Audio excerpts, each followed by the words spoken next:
the opportunity from China rebalancing. We could as well diversify domestic and external trade. Let me now discuss some strategies that will enable the export sector to further improve its performance amid the risks in the global market and supports the targets for the GDP growth. Our trade structure heavily favors the exports of electronic products, and this makes export performance vulnerable to the highs and the lows in the demand of these products. To reduce its vulnerability and adapt to the changing world, Philippine exporters should diversify by looking carefully at the changing consumption pattern of its markets and redirecting its efforts towards filling these demands. For the electronics manufacturers and exporters, investments and production should be redirected from traditional hardware-intensive products such as traditional desktop and laptop PCs to tablet PCs and smartphones, which have gained popularity with consumers in the recent years. Exporters should explore opportunities of targeting high-end consumers in countries like China.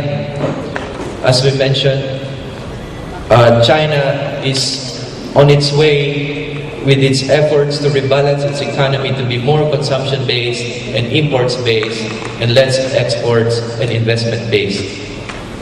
We could also target high-end consumers in China, Middle East countries, and Russia that pay for branded high-quality and environment-friendly products, such as furniture, wood crafts and handicrafts, designer clothes and accessories, and health products, such as herbal food supplements and virgin coconut oil. Emerging markets like India and Brazil should be explored, as the rising middle and high income earners in these countries are shifting their demand from food to non-food items, such as furniture, gadgets, and appliances.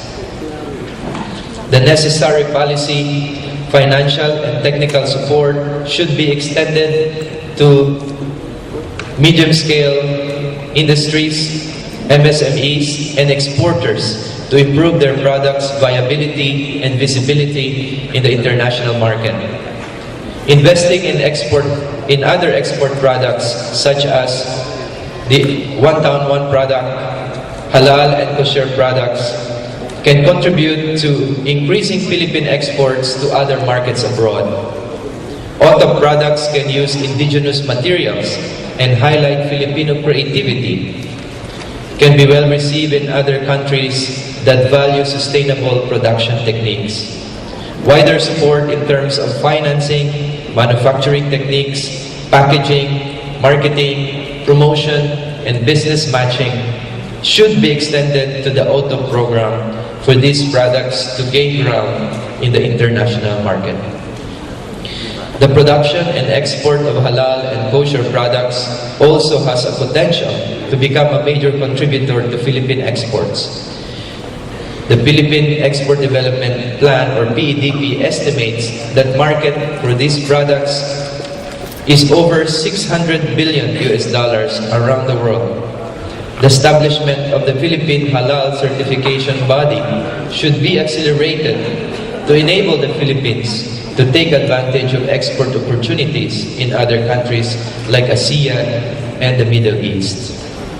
So for example, Jakarta, other ASEAN countries, or Islamic countries, we can take advantage of that.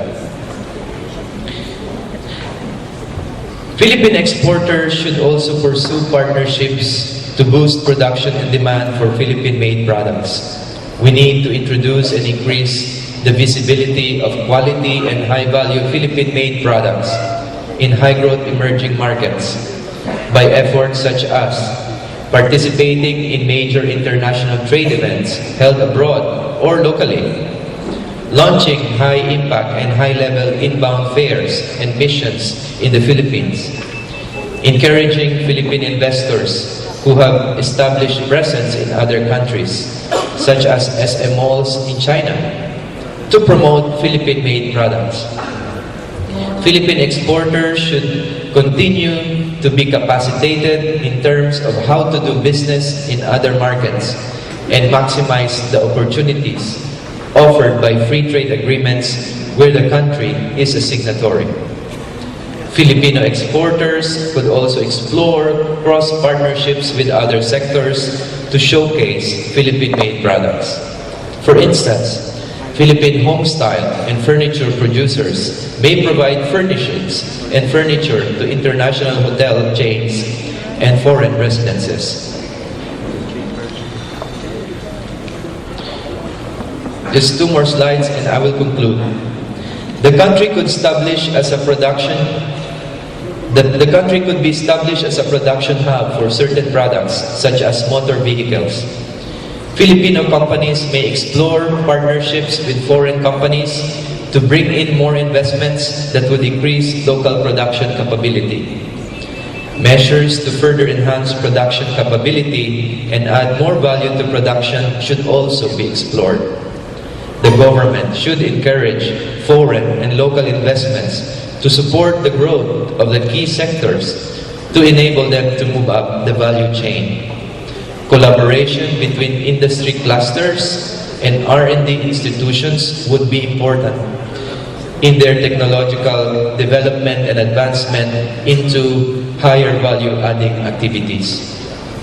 Improved product standards is also important to be able to compete with other suppliers.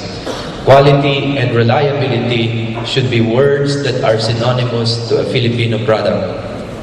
Creating a national brand that will help Philippine products gain recognition and brand recognition loyalty in international markets would be a boost to Philippine exports. The Department of Tourism, in partnership with local travel firms, could integrate tourist promotions with out-of-bound trade events of the DTI, and this can boost our exports and services. We should take advantage of international recognition of certain tourism spots, such as the underground caves in Palawan, to draw tourists from around the world.